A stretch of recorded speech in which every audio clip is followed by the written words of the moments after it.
Good afternoon, colleagues. I think we all had a fantastic start to this dialogue next. Do you all agree with me? Yes. Okay. So this is what I am going to speak for the next 10 minutes is about how the states in India, India has a diverse and highly heterogeneous states, which in some countries we call provinces. But these states, agriculture being a state subject, the states have to play a very, very important role in countries' progress. And what sort of progress is being made? This would require at least several hours of discussion. But I'm going to give just a few glimpses of where Indian states are partnering with the international research organizations, not just with CIMIT, but also a range of institutions, and together with the Indian Council of Agricultural Research, which is the federal body for agricultural research and education in the country, and how they are making a difference. So as we said, states in India are important for agricultural progress. There are diverse states. If you look at it, Uttar Pradesh has a huge contribution in terms of food grains in the country, with particularly significant output for wheat, rice, sugarcane, and potatoes. Punjab and Haryana, this is the granary or the bread basket of India, with tremendous production of rice and wheat. And similarly, Rajasthan is the largest producer of oil seeds, especially mustard, which is so important in the country, and pearl millet. Madhya Pradesh is the key producer of soybean and besides wheat and pulses, and it's in fact considered as a rising star in agriculture. And our Honorable Minister of Agriculture comes from Madhya Pradesh. Bihar has a substantial contribution to India's grain output, especially in terms of wheat and as well as in rice, plus crops like lychee and a nutritionally important crop called makhana.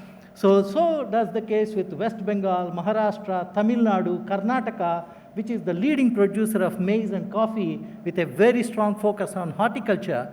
Telangana is the seed hub of India with over 400 seed companies which are contributing to seed production, especially hybrid seed production.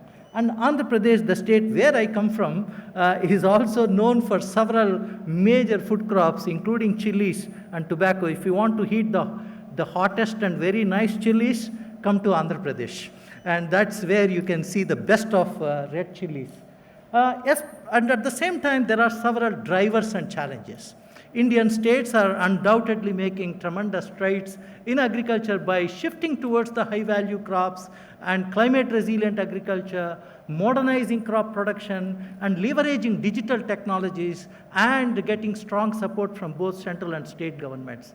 But at the same time, their challenges remain.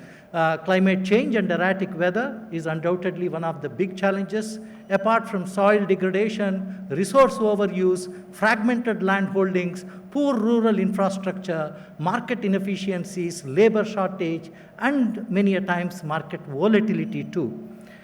So that's where Borlaug Institute for South Asia was established in 2011, in October 2011, as a joint venture between CIMIT and the Government of India, especially the Indian Council of Agricultural Research, and with the three major research stations, one in Ludhiana, Punjab, another in Jabalpur, Madhya Pradesh, and third in Bisa, Bihar, all the three state governments contributing tremendous resources in terms of land and infrastructure for Bisa. But what is important is climate resilient crop varieties.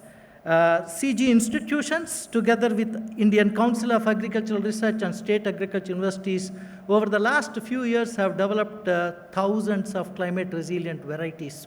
For example, the flood tolerant rice varieties, the salinity tolerant rice, heat tolerant chickpea, drought tolerant maize, waterlogging tolerant maize, heat tolerant maize, and terminal heat stress tolerant wheat. So this is again an excellent example of how partnerships between CG institutions and the Indian Council of Agricultural Research and the National Agricultural Research System can lead to an array of climate resilient technologies. Climate resilience not just come by a few years of thinking, but accelerated crop breeding is what is required. When I was a student, it used to take at least 12 to 15 years from the concept to the development of a modern maize hybrid. Today, it takes not more than 6 years. 6 years is the time that CIMMYT takes to come right from the product concept to development of a hybrid. One of the major reasons is speed breeding, or in case of maize, we call it double haploid technology, which reduces the time taken for parental line development from 4 years to as less as 11 months. And thanks to Dr. Paroda, he was the inaugurator of this facility. Today, at the Kunigal facility, we are developing not less than 45,000 double haploid lines every year, 45,000 DH lines. This is a major contributor for accelerating genetic gains in crops like maize. And similar technologies are available for other crops thanks to what we call rapid generation advancement or speed breeding facilities. One such facility for PGNP has been established at ICRISAT. One for rice has been established at Varanasi. And there is a state-of-the-art phenomics facility established right at this campus at the Indian Agricultural Research Institute. It's called Nanaji Deshmukh Advanced Plant Phenomics Facilities. So therefore, there is a tremendous progress in terms of crop breeding infrastructure, which is the need of the hour. At the same time, governments are supporting CG institutions to accelerate deployment of climate-adaptive crop varieties. For example, this is a climate-adaptive maize for stress-vulnerable agroecologies, especially for improving the Kharif season or monsoon season productivity. And this is launched by the Ministry of Agriculture and Farmers Welfare and implemented not only by BISA and CIMMYT, but a range of institutions, including IIMR, state departments of agriculture, state agriculture universities, state seed corporations, innovative maize farmers, small and medium enterprise, seed enterprises, and seed dealers or distributors. This is, again, an extremely important part of improving maize productivity in a country like India. Similarly, in Madhya Pradesh, we are implementing through BISA a major program on climate resilient agriculture, and this is being implemented in 9 different districts, right from Jabalpur, Katni, Dindori, Mandla, Narsinghpur, Chhindwara, Datia, Tikamgarh, and Nevari, focusing on not just climate resilient crop varieties, but zero tillage technology, increasing crop diversification, improving soil health, introducing new farm machineries, and capacity strengthening of stakeholders. This is another important project being implemented by ICARDA on precision farming in Madhya Pradesh. Again, through digital technologies, how can we reach out to a large number of farmers with climate resilient technologies, including genetics and agronomic practices. Bihar has been a model, again, for implementing climate resilient agriculture program.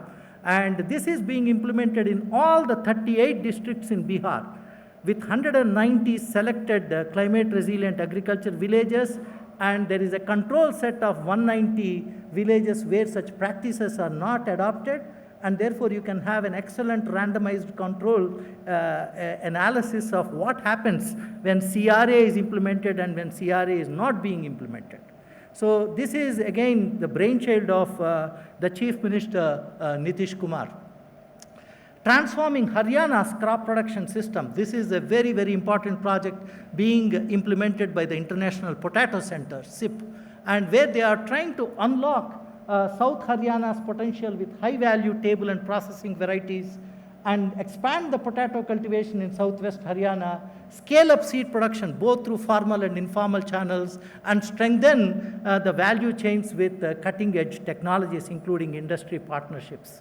This is, again, SIP is establishing, in fact, another major research center near Agra to strengthen the potato production in the country. The high ethanol maize is another very interesting example of how a state like Odisha is looking at an innovative project to meet the demand of bioethanol surge in the country.